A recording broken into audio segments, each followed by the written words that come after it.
16 dana. Deməli 29 dənəsi 30-a bölünür. Vurdum, yuxarılarda topladım. Bir də bu başqa hardan? 100. Və bu bizdə 405 olub. 405 bundan neçədir? Kəsir hissəsi olduğu kimi özüdür.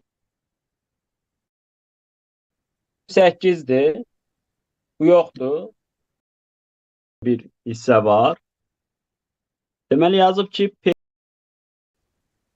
Anladıq? Bəli. Yəni danışanda biz nəyi yazmalıyıq? x1 plus x2'nin deməli, minus 2'nin kvadratıdır. Və bunun metr və 12 santimetr olan parçalardan neçə onsuz da 3 dənə A2 alacaqsınız. Yəni A1, A2 yapmaqla çalışırlar, ehtiyac yoxdur. Ümumiyyətlə 3 dənə ədəd həndəsiz təyin oblastına baxacağım. Bu təyin oblastı bu funksiyalardan qiymətli necə tapılırdı? Mənfi B bölünsün 2A. Yəni mənfi.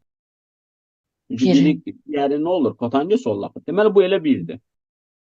Sinüs 1 bölü 4 desəm, bu olur kök altında kosinusların cəmi.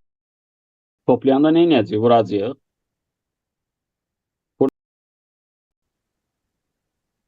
Anladıq? Sinüsün törəməsi deyil. Kimin törəməsi sinüsdə onu düşünürük təbii ki.